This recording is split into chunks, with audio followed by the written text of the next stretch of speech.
Hi everyone, एक बार फिर से स्वागत है आपके अपने परिवार रन क्लासेस फोरम में। जैसा कि आप लोग थंबनेल में देख पा रहे होंगे, आप लोगों ने कमेंट बॉक्स में कमेंट करके बताया था कि सर इसके सवाल जो हैं, जो आपने मॉडल पेपर बताया सर इसके सवाल करवा दीजिए। तो मैं आपको इसके सवाल करवा रहा हूँ आज खंड का के भौतिक विज्ञान के। नेक्स्ट जो है हम कल सारे सवालों के जवाब हम देने वाले हैं, ठीक है ना। तो कोई बिना किसी देरी किए हुए चलिए शुरू करते हैं।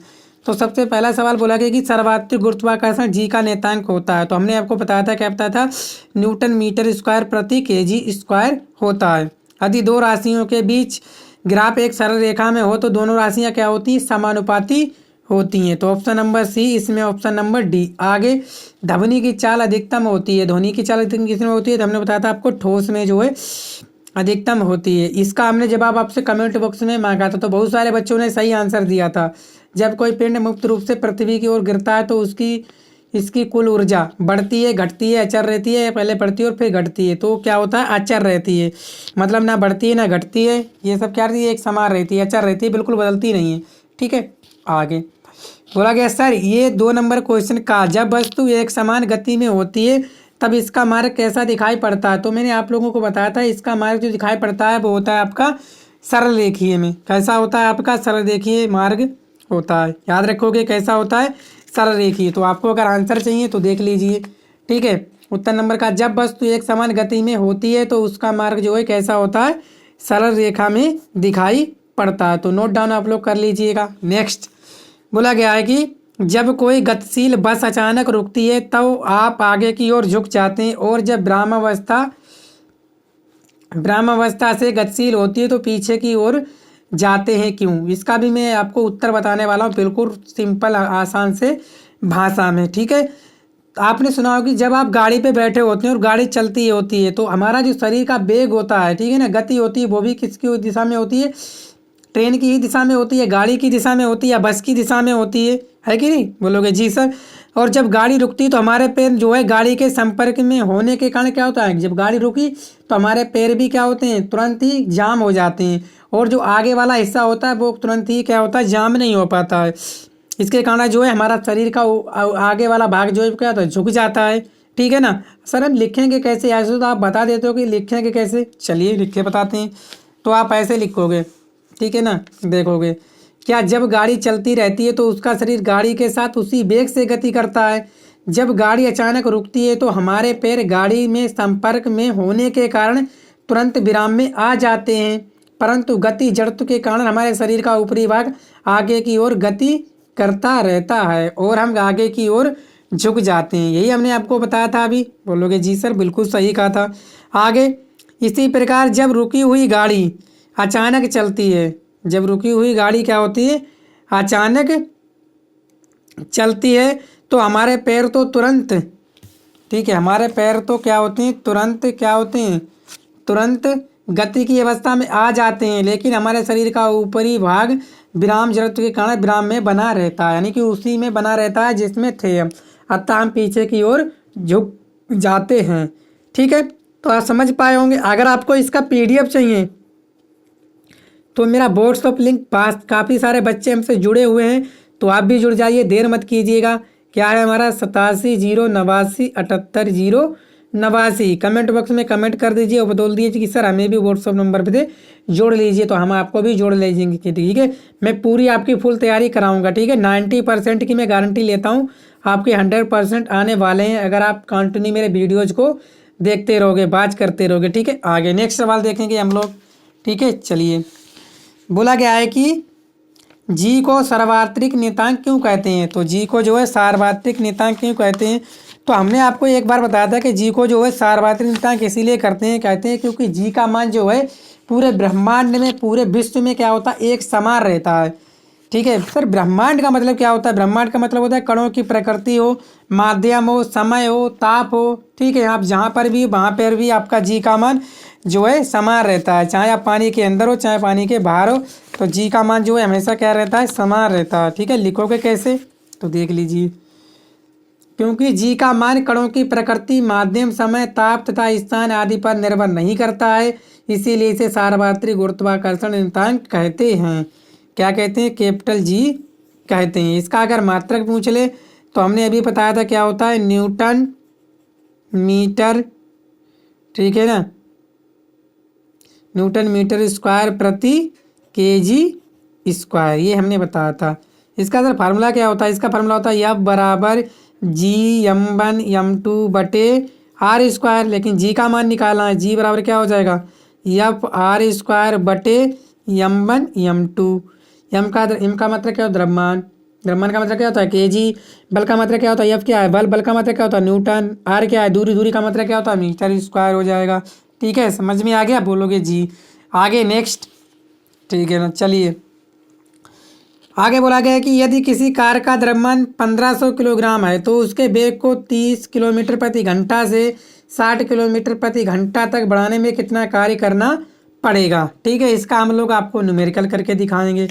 तो जो दिया है वो आप लोग लिख लीजिए और न्यूमेरिकल को हल कर लीजिए। ठीक है, मैं करके लाया हूँ, आपको बता देता हूँ। ठीक है, क्योंकि हम नहीं चाहते कि आपका ज़्यादा टाइम खराब हो, पढ़ने पे ध्यान दीजिए। ठीक है, क्योंकि आपकी हाई स्कूल की एग्ज़ाम की डेट आ चुकी है। चलिए, तो कार का द्रव्यमान आपको कितना दिया है? 1500 किलोग्राम, तो हमने लिख लिया। आगे क्या बोला गया है? उसका वेग को 30 किलोमीटर प्रति घंटा से इतना हो जाता है। तो प्रारंभिक वेग कितना है आपका? 30 किलोमीटर प्रति घंटा। इसको हमने मीटर पर सेकंड में बदल दिया, तो इस तरह से आपका आया। ठीक है ना, चलिए काट के देख सकते हो। ठीक है ना, जैसे दो नीम क्या होती हैं? 18। यहाँ कितने हो जाएंगे? 15। 15 पन्नम कितने होते हैं? 75। 75/9 कितने हो जाएंगे? 9×8 = 72। ठीक है ना, इससे 30 हो गए, तो 9×3 = 27। इस तरह से आते रहेंगे, तो आ जाएगा आपका 8.33 मीटर प्रति सेकेंड। ये प्रारंभिक वेग। अंतिम वेग आपको दे रखा था कितना? 60 किलोमीटर प्रति घंटा। इसको भी हम लोग मीटर पर सेकेंड में बदलेंगे, तो ये आ जाएगा आपका 16.67। हल करोगे तो यही आएगा। ठीक है, बिल्कुल घबराने की बात नहीं है। किया गया कार्य क्या होता है? क्या गया कार्य होता है कि गतिज ऊर्जा में जितना परिवर्तन हुआ, तो गतिज ऊर्जा मतलब अंतिम गतिज ऊर्जा माइनस प्रारंभिक गतिज ऊर्जा। ठीक है, कार्य क्या हो जाएगा? अंतिम गतिज ऊर्जा माइनस प्रारंभिक गतिज ऊर्जा। तो अंतिम गतिज ऊर्जा क्या हो जाएगी आपकी? वो हो जाएगी हाफ mv² माइनस हाफ क्या हो जाएगी? प्रारंभिक वेग इसमें आ जाएगा। तो इस तरह से हम लोग कर लेंगे। इस तरह से हमने क्या ले लिया? यहाँ पे m जो है कॉमन ले लिया। जब m का हमने मान रख दिया तो ये आ गया। जब इसको हमने हल किया, इसका स्क्वायर घटा उठा के हल किया, तो हमारा ये आ गया कितना? 208.5। तो 208.5 हम इसको काटेंगे, तो 2×7=14, 2×5=10, 750 की जब इसकी गुणा करी तो 5 जीरो क्या हो जाएगा? 5, 5×5 = 25 के 5। तो इस तरह से हमारी जो गुणा आ जाएगी तो कितना आ जाएगा? 15×63=75 जूल। इतना हमारा क्या आ गया? कार्य आ गया। ठीक है, तो उम्मीद करता हूँ आप लोग समझ पाए होंगे। इसकी PDF में बता दिया, आपको मिल जाएगी। ठीक है, बिल्कुल घबराने की बात नहीं है। नेक्स्ट बोला गया है कि एक मशीन 15 सेकंड में 150 जूल कार्य करती है। मशीन की सामर्थ्य बताइए। सामर्थ्य क्या होता है? P = W/T। सामर्थ्य क्या होता है?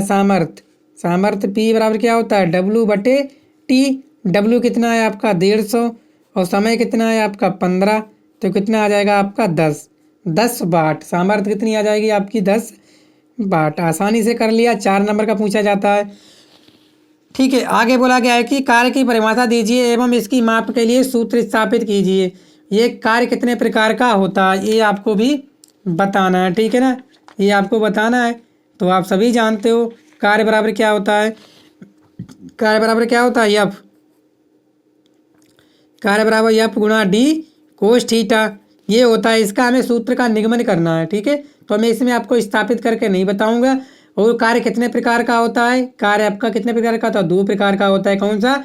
धनात्मक कार्य और ऋणात्मक कार्य। धनात्मक कार्य कब होगा? जब आपका थीटा जो होगा क्या होगा? 90 डिग्री से कम होगा, तभी धनात्मक कार्य होगा। ऋणात्मक कार्य कब होगा? ऋणात्मक कार्य होगा जब आपका थीटा जो है 90 डिग्री से अधिक होगा, तब वो होगा ऋणात्मक कार्य। ठीक है, समझ में आ गया? चलिए आगे, किसी ध्वनि की तरंग आवृत्ति 2 किलोहर्ट्ज़ और उसकी तरंग दर 35 सेंटीमीटर 1 किलोमीटर कितने समय में तय करेगी? तो इसका हमें जवाब बताना है। ठीक है, तो सारे मान हमने लिख लिए हैं। यहाँ पे आवृत्ति दे रखी है 2 किलोहर्ट्ज़ को बदल दिया हमने, क्या हो गया? 1 किलोहर्ट्ज़ में कितने होते हैं? 1000, तो हो जाएंगे आपके 2000। इसी प्रकार तरंग दर लैम्डा 35 सेंटीमीटर को हमने मीटर में बदल लिया। 1 सेंटीमीटर 100 मीटर होते हैं, तो इस तरह से हमने कर लिया। 1 मीटर बराबर आपके कितने होते हैं? 100 सेंटीमीटर। 100 सेंटीमीटर तो 35 सेंटीमीटर बराबर क्या हो जाएंगे? 100 हो जाएंगे। ठीक है ना, कितने? 35/100, तभी पॉइंट लग के 35 मीटर हो गया। दूरी कितनी है आपकी? 1.5 किलोमीटर। तो 1 मीटर में कितने किलोमीटर होते हैं? 1000। या ऐसे बोल सकते हो 1 किलोमीटर में कितने मीटर होते हैं? 1000। ठीक है, ऐसे करके यानी कि 1 किलोमीटर में कितने होते हैं आपके 1000 होते हैं। तो 1.5 में कितने हो जाएंगे 1500 मीटर हो जाएंगे। समय हमें निकालना था। ठीक है, सबसे पहले हम बेग निकाल लें। तो बेग बराबर बी बराबर क्या होता है एन लैम्डा। तो आवृत्ति हमारी 2000 थी और ये 35 क्या था आपका तरंग देर थी। ठीक है, इसको हमने हल कर लिया, पॉइंट हटा के 100 नीचे हटाया तो 35 दूनी कितने हो गए 70, यानी कि 700 मीटर प्रति सेकेंड आ गया हमारा क्या बेग। अब हमें क्या निकाला, हमने एक फार्मूला बताया, चाल बराबर क्या होता है आपका दूरी बटा समय।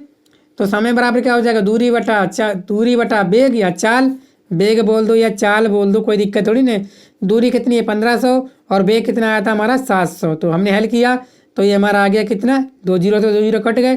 तो 7 दूनी 14 बचा 1, 7 पॉइंट लगाए 7 एकम 7 और कितने बचे आपके हो गए 30, 7 चौक 28। तो 2.14 सेकेंड आ गया क्या आपका समय। तो उम्मीद करता हूँ हमने सारे सवाल आसानी से कर लिए। और वीडियो को आप लोग शेयर कीजिएगा, चैनल पर पहली बार आए तो चैनल को सब्सक्राइब भी कर लीजिएगा। हम कल आपको रसायन विज्ञान का खंड खा कराने वाले हैं। ठीक है, बाय, थैंक यू।